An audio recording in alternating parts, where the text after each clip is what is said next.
expect them to try to give you any extra attention Sunday, given the game you just had at all, or? No, sir. Because if they're gonna do that, then Tyler and Demo's gonna have a breakout game. What's the reaction been like? Family, friends, social media?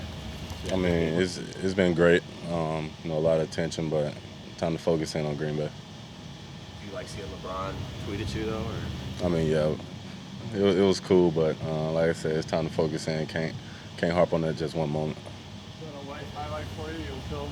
No, it's not a no, not a life highlight. Have you received any kind of advice or tips from any veterans about a playoff game, or anybody says anything to you about that? No, not really. Just treat every game like it's a championship opportunity. Treat every game like it's the same. But right now, it's either win or go home. You made that switch, it seems like almost immediately after the game, like focusing on Green Bay and everything. Kind of where does that kind of focus come from? Pretty much Russ, Coach Carroll. They've been in big time games, big time moments, so they know what to expect. So just trying to mock them and just get in that same mindset as them.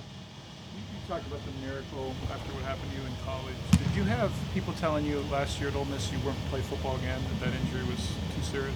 Yes, sir. The first doctor when I was in the hospital told me that. And you saw the second opinion? yes, sir. Yes, sir. From Dr. Foley. He's done the surgery plenty of times, and he told me I was going to be fine. What was your reaction to the first doctor telling you that? Heartbreaking. I cried because, football was taken away from you at that moment. But, the second opinion told me otherwise. How many weeks was that between opinions? 1 week. 1 week. Yes, sir. Longest week of your life, I presume. No, I was just going to focus on getting my degree and, finishing school. How did that injury happen exactly? Kickoff return. You're throwing a block? Yes, sir.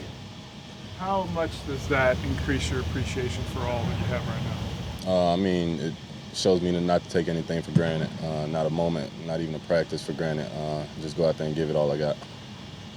Obviously, you were unhappy, maybe not unhappy, but you were hoping to be drafted earlier than you were. But full season later, just how perfect did things work out that this is where you end up in the playoffs? Right. What you're doing? It was a perfect situation for me. At the moment, I was mad, but after everything's said and done, looking back at it, just happy that I landed here.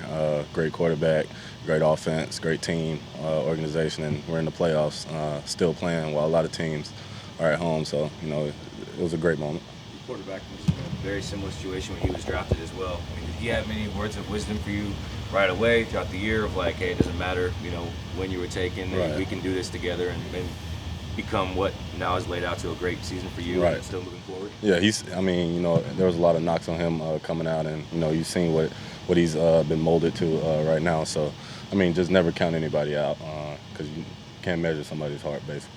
Did he call you that, man? Is that right? Yes, sir. He did. Yeah. What did he say to you? Just ready to get back to work, and he was excited that they drafted me. He's pointed to the off-season work you guys did down in LA as kind of when he first got to know you and the work ethic and all those things. Just, did you get a sense right away that you guys could form something pretty special? I got a sense when he first called me after I got drafted because, I wasn't expecting that. And, the starting quarterback for the Seattle Seahawks just called my phone, Russell Wilson. I was starstruck, but, I had to come to like, all right, I'm ready to work. I'm ready to, show the world what I'm about. How do you think that's paying off now, those mornings and the work you did in the summer?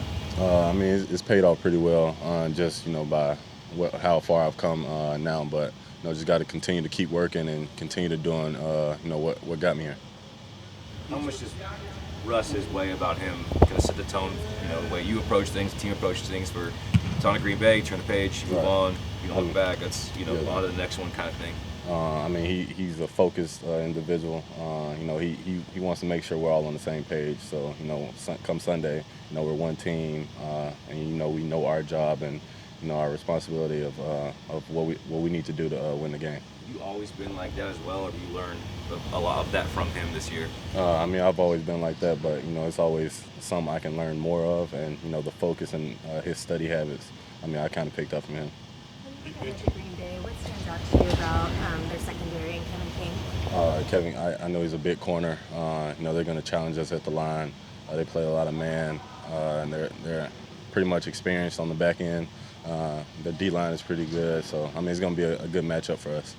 The temperature is supposed to be a lot colder than it is here in Seattle. Has there been any advice from your teammates, or are you preparing for the elements there?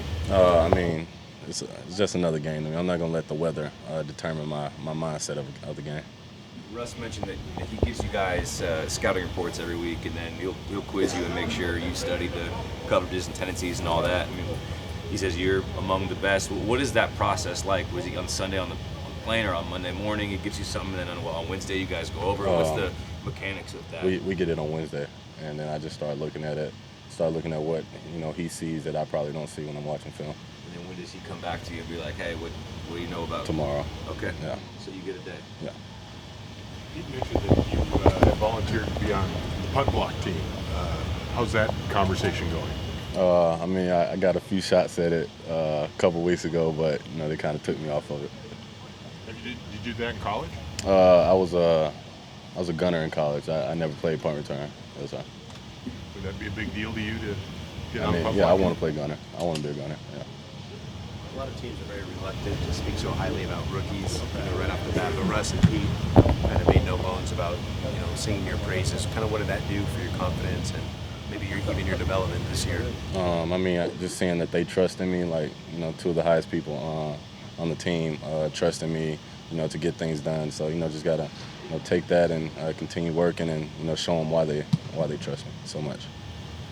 You and AJ Brown are real close. Are you guys, you're both in the divisional round. How cool is that to be able to share that moment with one of your best friends? I mean, it's great. I talked to him before his game Saturday, and he was hyped about playing.